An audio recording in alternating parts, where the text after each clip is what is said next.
I wish I could say this to people at work. I've done my job, but it will be available next month. There's a lot to talk about when it comes to the new Apple laptops, and where relevant, I will be mentioning the different models, but primarily this video is about the new M2 MacBook Air. I'm 100% ordering one because I'm intrigued about the new M2 processor more than anything, but I appreciate that it's always tricky to talk about these machines before we actually have them. On the other hand, I've had every MacBook since the first one probably, including the original MacBook Air. I've used the M1 Pro for a few months, and my main computer right now is the M1 Max MacBook Pro, completely maxed out. So I feel like I'm qualified to talk about the different aspects, albeit not actually having the MacBook Air right in my hand right now. So who is the M2 MacBook Air for? Why should you get one? And if you do get one, what specs should you go for? And when it comes to choosing those specs, what do they all mean for the various workloads out there? I'm Alex and I do down-to-earth tech reviews. The M2 MacBook Air starts at $1,200, which is actually pretty decent. The main appeal of the MacBook Air is the form factor itself. 2.7 pounds, which is like 1.2 kilograms, and 0.44 inches, which is 1.1 centimeters at its highest point. It's extremely thin, right? It's about the weight of 2 iPad Pros, but way more capable because of course you get macOS and therefore all the Pro apps that you get access to. Another great appeal of the M2 MacBook Air is that it actually doesn't blow any air. There is no fans, but I'll be honest with you, the latest M1 MacBook Pros do have fans and you barely hear them. So I'm constantly editing 4K videos, rendering these videos at least once a week, and it cuts through them like butter without breaking a sweat. And never, honestly, in the last 6 months or so, I have never heard the fans go. So the fact that it has no fans isn't really that much of an advantage if you compare against the latest MacBook Pros or the latest MacBooks. Of course, if you compare this against other ultra-thin laptops in the market, that's different, and the Air will probably come out on top from a noise perspective. As well as the form factor itself, as you can imagine, the M2, the new processor, is the other main selling point here. And this is really the reason I wanted to make this video. If you're considering the M2 because you currently have an M1 MacBook Air and it's underperforming for your workload, then great. Of course, the M2 will be a much better machine for you from a performance point of view anyway. Apple's claims on the website as usual, and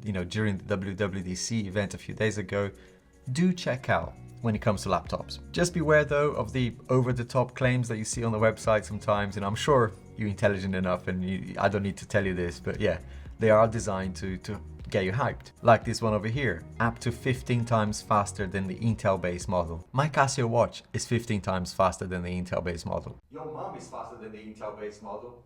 No need for that, but she is. Sticking with the M2 and what it means in practice, as with the M1, the M2 follows the same architecture of combining CPU, memory, and graphics in one chip. Fantastic, right? But it's still a 5nm based tech, so sure, it's enhanced now with more transistors and more capable from the amount of operations it can execute, but it's not as groundbreaking as the first M1 chip. And in simple terms, these enhancements all translates into something quite simple, right? It's all about how many apps you can run simultaneously, how quickly you can go through them and to get your job done. And this is where reality kicks in a little bit for me.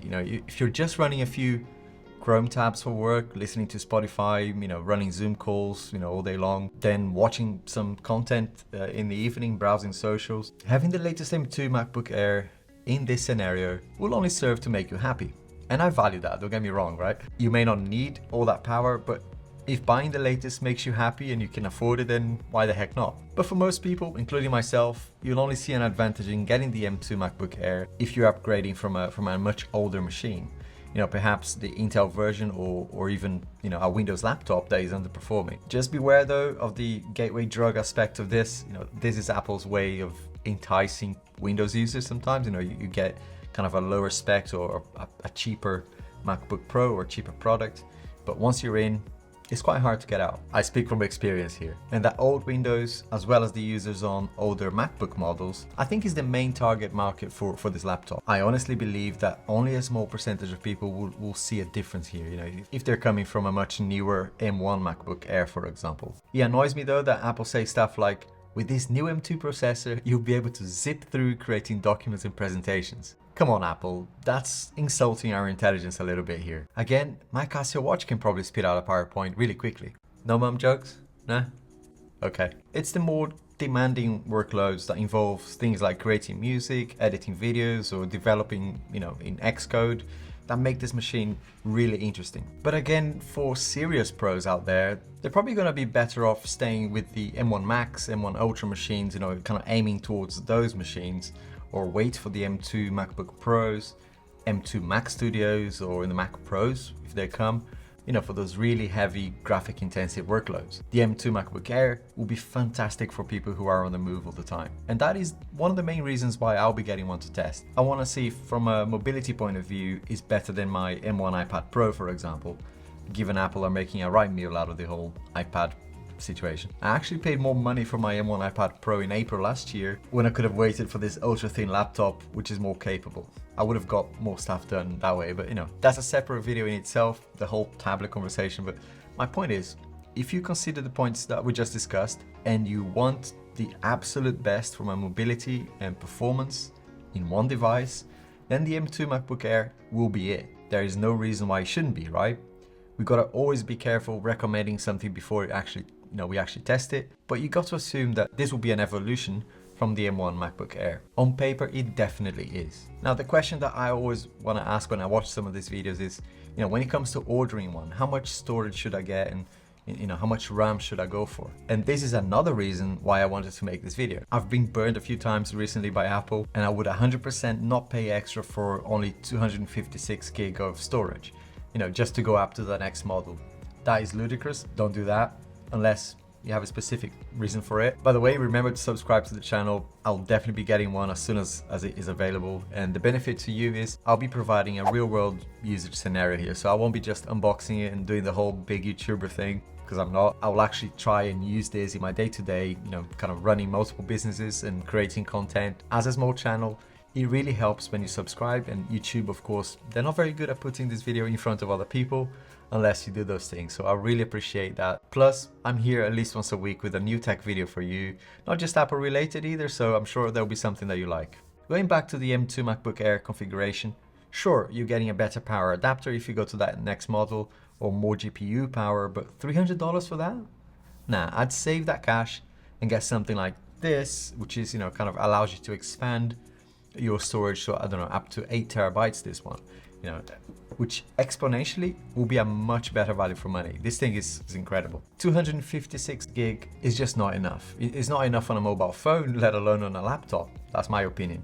And 512 gig is not much better either. So sure, you can get the 1 terabyte or 2 terabyte options for extra $200 and $600 respectively. But again, is that convenience of having everything local worth paying all this extra?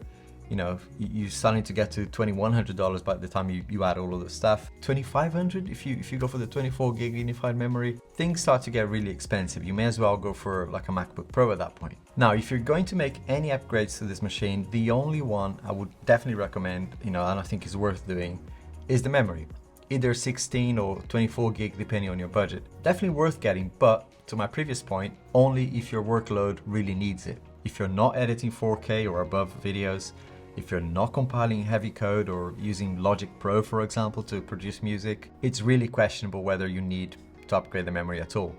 But you may be concerned about future-proofing, which is also something that I appreciate, right? You never know, there might be an app in the next year or so that will need that memory. And if that's you and you don't really fancy upgrading every year or every time Apple comes up with a new chip, then I'd say, yes, upgrade the RAM, but not the storage unless you really have a specific use case for it. Like I said, there's some really neat solutions out there that will be perfect for the MacBook Air, for any Mac for that matter. But this hub that I'm raving about has a built-in enclosure, like an SSD storage enclosure, which lets you expand your storage to up to 8 terabytes. That's going to cost a lot of money, but I've got 2 terabyte here. It's an extremely fast NVMe storage that I've got over here, but you can have a SATA based one as well. I was able to edit an entire 4K video for my MacBook Pro accessories video. So yeah, I'm not just trying to push this out, it's a legitimate fantastic builder kit. So I'll share a link to my review of it down below. I'm excited though, hardware in general keeps moving forward. As I keep saying, I do hope that we get the software to keep evolving as well. I think you're really gonna like these videos that I've got over here in this playlist, and YouTube reckons that you're gonna like this video over here. It's a bit of a shot in the dark. I've got almost 200 videos for you to watch, so good luck with that one, and I'll see you soon.